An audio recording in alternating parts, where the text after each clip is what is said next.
The house looked exactly the same from the outside. That's the thing that gets me, even now. I pulled into the driveway after 11 days away, and everything looked perfectly normal. The mailbox was by the road. The oak tree in the front yard had dropped a few leaves onto the lawn. My father's old Ford pickup was parked exactly where it always sat, slightly crooked, the way he'd parked it for 30 years because the driveway had a crack he never bothered to fix. Everything looked fine. I remember sitting in my car for a moment before going in.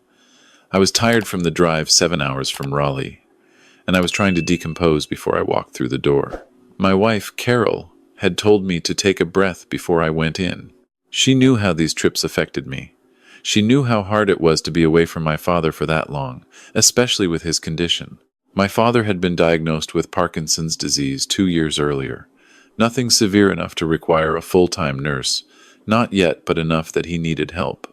Help with medications. Help with meals. Help getting up in the morning and getting to bed at night. He was 78 years old and stubborn as a fence post, but his hands shook badly enough now that he couldn't always hold a cup of coffee without spilling it. He would never admit that to anyone, but I'd seen it. I'd seen the way he gripped things tighter than he needed to, like he was fighting his own body every single moment. I was the one who helped him. I'd moved back to Millbrook, Tennessee 3 years earlier specifically for that reason. Gave up a good management job in Raleigh. Carol and I rented out our house there and moved into a small place 4 miles from my father's house on Crescent Ridge Road. It was the right thing to do. He'd raised me alone after my mother passed, worked double shifts at the mill for years so I could have what I needed. Taking care of him wasn't a burden. It was just what you do. My brother Dennis was a different story. Dennis was 4 years younger than me. He lived in Knoxville, 2 hours away. He called my father on birthdays and occasionally on Sunday afternoons when he had nothing better to do. He showed up at Christmas with a nice bottle of bourbon and a lot of loud laughter, and my father lit up every time because Dennis had always been the charmer, always the one who could make the whole room smile.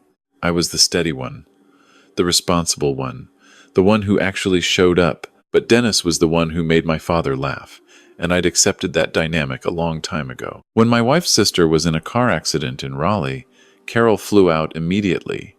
The accident was serious enough that Carol needed to be there. Her sister had 2 young kids, and her husband traveled for work. I told Carol I'd follow in a few days once I got my father settled. I arranged his medications in a weekly pill organizer. I stocked his refrigerator. I left a list of instructions on the kitchen counter, his doctor's number, the pharmacy number, what he needed to take and when, what he could and couldn't eat with his blood thinners. And I called Dennis. I want to be honest about that phone call, because I've replayed it 1,000 times. I asked Dennis if he could come stay with our father for about a week and a half, maybe 2 weeks. I told him I'd cover his gas, cover whatever food he bought. Dennis said, of course, no problem, anything for Dad. Don't worry about a thing. He sounded genuinely happy to do it. He asked about Carol's sister, said he hoped she recovered quickly. He told me to drive safe. I left the next morning. For the first week, things seemed fine. I texted Dennis every day and he responded. Short messages, but they came. He's good.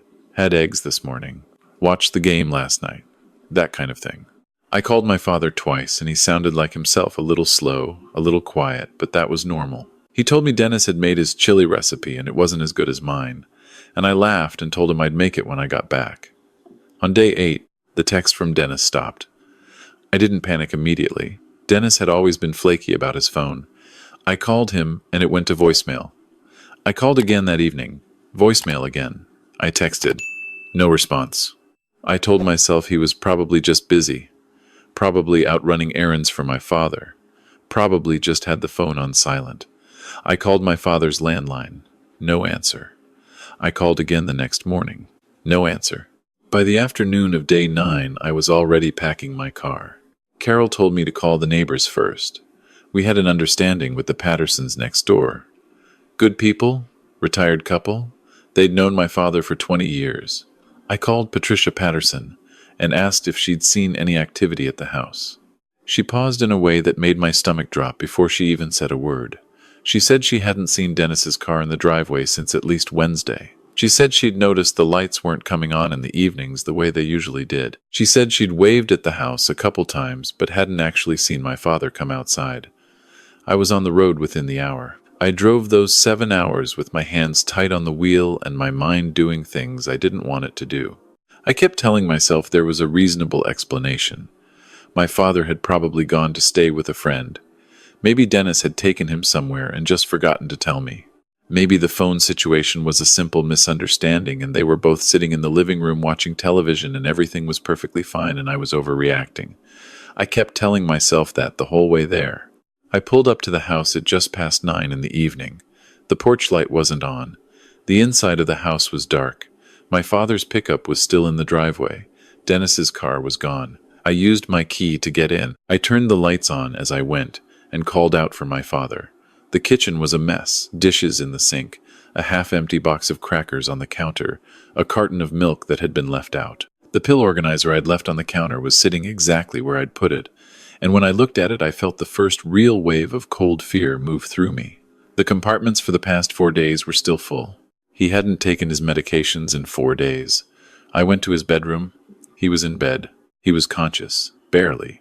And when he turned his head toward the light from the doorway, I saw something on his face that I had never seen there before in 62 years of knowing him. My father was not a man who showed weakness. He'd buried a wife, worked himself half to death, raised 2 boys alone, and never once asked anyone for anything. But what I saw on his face in that moment was fear. Raw, helpless, confused fear. He looked at me for a long moment, and then he said, very quietly, "I didn't know if you were coming back." I don't have words for what that sentence did to me. I called 911. I called Carol. I sat on the edge of his bed and held his hand while we waited for the ambulance, and I talked to him in whatever voice I could manage. I told him I was here. I told him he was going to be okay. He was severely dehydrated. He hadn't eaten a real meal in at least 3 days based on what the paramedics told me later.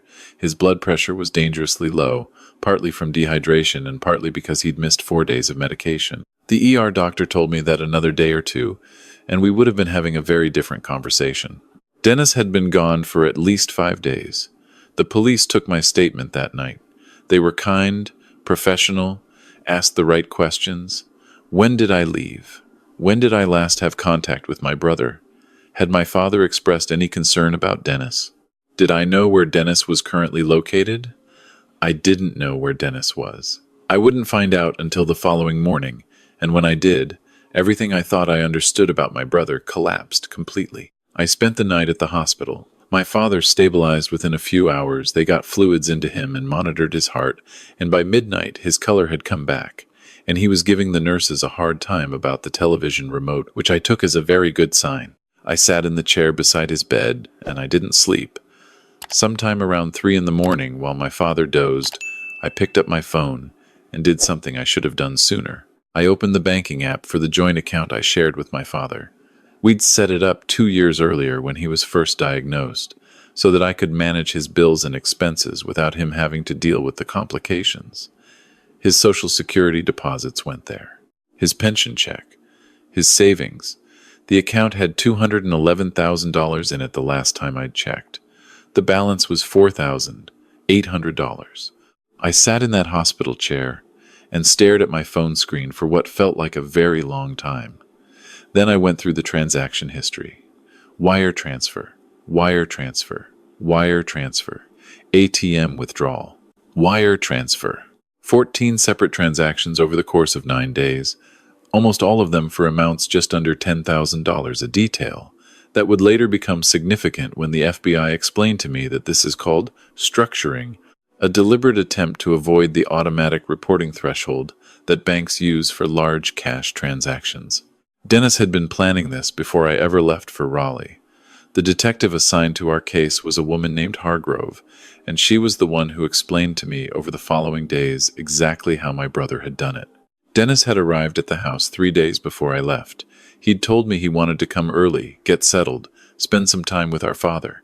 I'd thought it was touching. I'd thought maybe he was finally stepping up. What he'd actually been doing was observing, learning my father's routines, figuring out where documents were kept, getting my father comfortable and relaxed, and trusting in a way that was designed to look like brotherly affection. The power of attorney document had been notarized the day after I left for Raleigh. My father could not clearly remember signing it. His Parkinson's affected his cognition some days more than others, And the notary, a woman later charged as an accessory, had apparently been paid by Dennis to process the document without the standard verification procedures. My father, medicated and trusting and believing completely that his son would never hurt him, had signed something he didn't understand, while Dennis sat beside him and told him it was just routine paperwork, just something to make things easier for all of us while things were in flux. With that power of attorney, Dennis had access to everything. He'd transferred $175,000 out of my father's savings account over 9 days. He'd also applied for a home equity line of credit using the power of attorney and my father's home as collateral, the house my father had owned outright since 1987, the house he'd paid off with 30 years of mill work. Dennis had borrowed $60,000 against it. That money was also gone. The wire transfers had gone to an account in my brother's name at a bank in Florida. By the time investigators froze that account, approximately $40,000 remained in it. The rest had been moved again through a series of transactions that the Financial Crimes Unit spent weeks trying to untangle. Some of it appeared to have been converted to cash. Some of it was spent. A significant portion had been transferred to a second account that investigators believed Dennis had opened under a slightly altered version of his name. Dennis himself, when the police went to his apartment in Knoxville, was gone. He had cleared out his apartment. His furniture was still there, but his personal items, his clothing, his passport gone. His car was found 3 days later at a long-term parking garage near Nashville International Airport. Investigators found a one-way ticket to Cancun purchased the morning he left my father's house. He'd had this planned the entire time. From the moment I called him and asked for his help, he had been building a plan to use that window. My absence, my father's vulnerability, my trust. There are moments in your life when something you believed about the world just ceases to be true. Not gradually, the way most things change, but all at once, like a light switching off. My brother, the man I'd grown up with, the one who'd been the best man at my wedding, the one my father's eyes lit up for every time he walked into a room, that man had looked at our father as an opportunity. He'd seen an elderly, trembling, trusting old man who couldn't always remember what day it was, and he had made a calculation. He'd decided our father's life was worth less than $235,000, and then he'd left him there to die. That is not an exaggeration. The detective, Hargrove, told me directly that given my father's condition and medication regimen, the timeline they were working with suggested my father would have gone into a medical crisis within 48 hours of when I found him. His blood pressure had already been dangerously low. His kidneys were beginning to strain from the dehydration. Without intervention, the outcome would have been different. I asked her directly. I needed to hear it said plainly whether what Dennis had done constituted attempted murder. She was measured in her answer, the way investigators are when they're being careful. She told me that the district attorney's office would be looking at the full scope of charges. She told me that in Tennessee, a charge of attempted murder requires proof of specific intent to cause death, that prosecutors would need to demonstrate that Dennis had actively planned and intended for my father to die, not merely that his abandonment created conditions that could have led to death. The distinction, she explained, was difficult to prove beyond a reasonable doubt. What they could prove was criminal neglect of a vulnerable adult, felony financial exploitation, elder abuse, fraud, and several federal charges related to the wire transfers and the structuring. I want to be honest. That answer made me angry. It still makes me angry. My father spent 7 days alone, unable to reach a phone, unable to get his medications, slowly getting weaker and more confused and more frightened, and the man responsible was looking at criminal neglect rather than attempted murder. I understand why the law is structured the way it is. I even understand intellectually the difference between negligence that creates deadly risk and active intent to kill. But my father was 78 years old with Parkinson's disease, and Dennis left him there knowing exactly what that meant. The district attorney's office ultimately charged Dennis with 12 counts, including aggravated financial exploitation of an elderly person, criminal neglect causing serious bodily harm, identity fraud, wire fraud, and federal structuring charges. The federal charges alone carried significant sentencing weight. Dennis was apprehended 6 weeks later in Guadalajara, Mexico. It took another 4 months before he was extradited back to the United States. a process that I watched unfold from a distance with a kind of hollow patience. My father came home from the hospital after 4 days. I want to tell you what those first few weeks were like, because I think it matters.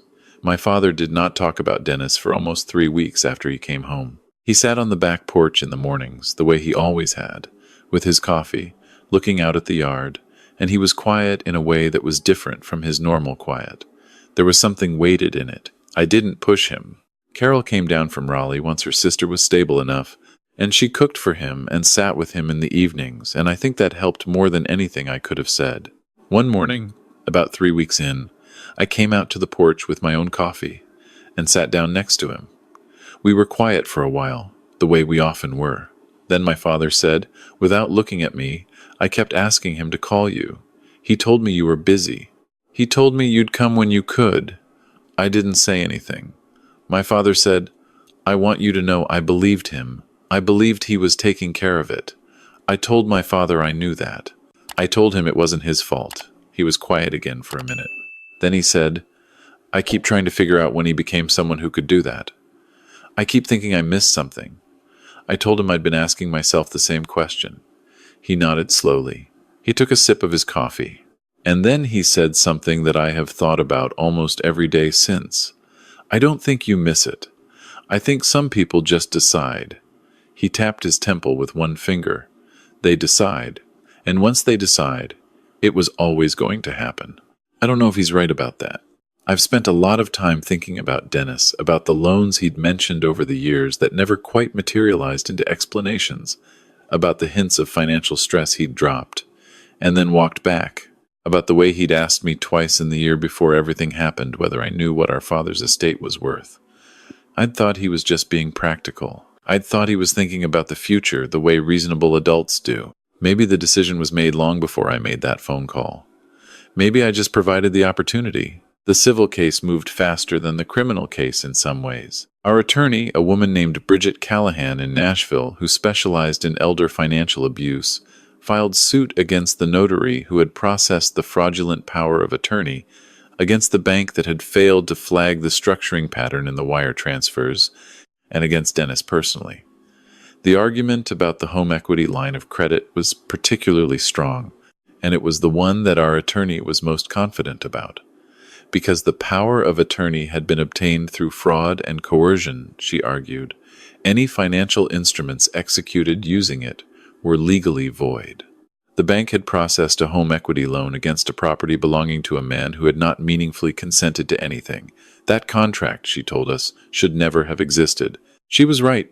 The bank, facing significant exposure and unwilling to go to trial on facts that were going to look very bad in front of a jury, settled. The $60,000 home equity debt was extinguished. My father's house was clear again. The $175,000 in wire transfers was a different and harder fight. Of the $40,000 that had been frozen in Dennis's account when investigators moved quickly, approximately $37,000 was eventually returned through the criminal forfeiture process.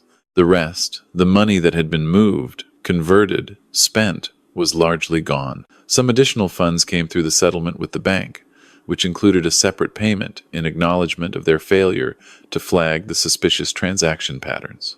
In the end, my father recovered somewhere between $85,000 and $90,000 of the $175,000 that had been taken. It wasn't everything. It wasn't close to everything, but it was real. Our attorney told us that for elder financial fraud cases, that recovery rate was actually better than average. Most families, she said, recover nothing. Most of the money is gone before anyone notices, and the perpetrator has nothing left to seize. I keep that in mind when I start to feel angry about what wasn't recovered. I try to keep that in mind. Dennis's criminal trial was 8 months after his extradition. I attended every day. Carol came with me for the first 2 days and for the verdict. My father did not come. He told me he didn't need to see it. He told me he'd said everything he needed to say in the victim impact statement that our attorney helped him prepare, and that he didn't want to sit in a room with Dennis for 2 weeks and watch lawyers argue about what had happened to him. I respected that completely. The victim impact statement, read aloud in court by our attorney, because my father had asked not to speak himself, was 2 pages long. I had read it before, helped him shape a few sentences, sat with him while he worked through it. But hearing it read in that courtroom, in the formal silence of a federal proceeding, was something different. My father had written, in his plain and careful way, about what it had felt like to lie in his own bed for 7 days, not knowing if anyone was coming, about calling out and hearing nothing, about the moment when he'd stopped being sure that he was going to be all right, about what it meant to be 78 years old and realize that the person you had trusted with your safety had decided you didn't matter. He'd written, "I am not angry that my son wanted my money. I understand that people get into trouble and make wrong choices. What I cannot understand, and what I will not forgive, is that he left me alone in that house, knowing what might happen. He knew my condition. He knew what missing those medications meant. He knew I couldn't reach the phone from my bed. He knew all of it, and he left anyway. That is not a wrong choice. That is a choice to let your father die." The jury convicted on 11 of the 12 counts. Dennis was sentenced to 19 years in federal and state prison, sentences to run consecutively on the most serious charges. The judge, a man named Alderman who looked to be about my father's age, made a point of speaking at length during sentencing about the particular vileness of crimes committed against elderly and vulnerable people by those entrusted with their care. He said, and I wrote this down because I wanted to remember it exactly, that the legal system drew a distinction between negligence and murder for good reason, but that the moral weight of what had been done in this case was not diminished by the legal classification. He looked directly at Dennis when he said that. Dennis looked back at the judge with the same expression he'd worn for most of the trial, a kind of flattened blankness, like a man who had decided the only way through was to feel nothing. He didn't look at me. He didn't look at our father's chair, which sat empty in the gallery with a printed copy of the victim impact statement on the seat. He was 48 years old. With good behavior, he would be eligible for parole consideration when he was 68. My father was not in the courtroom when the sentence was read. He was at home, on the back porch, drinking his morning coffee. I drove straight from the courthouse to his house, still in my suit, and I came around the side of the house and sat down next to him. He looked at me when I sat down. He read my face the way fathers do. He said, 19 years? I told him yes. 19 years. He nodded once, slowly. He looked back out at the yard. After a moment, he said, "Does that feel like enough to you?" I thought about it honestly. I told him I didn't know if enough was the right question. I told him the man who had done this to him would be an old man himself before he breathed free air, and that the house was his free and clear, and that we'd gotten back what we could. My father was quiet for a long time. Then he said, "I want to tell you something, and I need you to hear it." I told him I was listening. He said, "You drove 7 hours in the middle of the night because you had a feeling something was wrong. You didn't wait. You didn't talk yourself out of it. You just came." He paused. "I need you to know I know that. I knew it lying in that bed. Even when I wasn't sure you were coming, I knew that if anyone was coming, it was you." I did not manage to say anything for a moment. My father said, "That's worth more to me than 19 years in a courtroom." He patted my hand once. My father, who had never been an expressive man, who had marked 30 years of raising me mostly through presence and reliability and showing up, he patted my hand and then he picked up his coffee again and looked out at the yard. "I have been asked, since all of this became something people around town knew about, whether I have any advice for people in similar situations. Whether there's anything I would tell someone who has an elderly parent, who is sharing financial accounts, who has a sibling they maybe don't know as well as they thought they did. I have a few things I tell people. The first is, a power of attorney is one of the most powerful legal documents a person can sign, and it should never be signed without the person's attorney present, full stop. Not a notary, not a family member's suggestion, not in a casual moment at the kitchen table, an attorney, every time. The second is, if someone has access to a bank account that holds another person's savings, set up transaction alerts. Every bank offers this. You can get a text or an email for any transaction over a certain amount. It takes 5 minutes and it would have changed everything in our case. The third is, trust your feeling when something is wrong. I knew on day 8 when the text stopped. I talked myself out of it for almost 2 days because I didn't want to believe what I was afraid of. Those 2 days almost cost my father his life. When the feeling is there, move. The fourth is something harder to say, but I believe it's true. You cannot protect an elderly parent from every kind of betrayal, and you cannot blame yourself for trusting the people who are supposed to be trustworthy. What happened to my father was not caused by anything I did wrong. It was caused by a decision. Dennis made a decision, as my father said. That was probably made long before I picked up the phone. The responsibility belongs entirely to the person who made that choice. My father is 79 now. His Parkinson's has progressed some, the way it does, but slowly. His hands shake more than they used to. He uses a cane on the bad days. He still gets up every morning and sits on that back porch with his coffee, and he still gives the nurses a hard time when I take him to his appointments, and he still makes the same 3 or 4 jokes he has always made, and every single time they still make me laugh. I still live 4 miles away. I still check in every day. I still stock his refrigerator and organize his medications and make his chili recipe on Sunday afternoons better than Dennis's, he reminds me, which I take as the highest possible compliment. We don't talk about Dennis much. When his name comes up, my father acknowledges it and moves on. The way he's always handled hard things, not by pretending they didn't happen, but by refusing to let them become the whole story. He has told me once, and only once, that he hopes Dennis uses the time to figure out when he made the decision, and whether he could have made a different one. He said it without bitterness. I'm not sure I have that kind of grace in me, but I'm working on it. Some mornings I sit on that porch with him and we drink our coffee and don't say much, and I think about what it would have meant to drive up to that house and find what I was afraid I was going to find. I think about the version of this story where I waited one more day. I think about what it would have been like to stand in that kitchen and understand that I was too late. And then I look over at my father, at his hands around his mug, at the way he tilts his face up a little when the morning light comes through the trees, and I let that version of the story go, because it isn't this version. This version, he's here. This version, I came when something told me to come. That's the only version that matters now.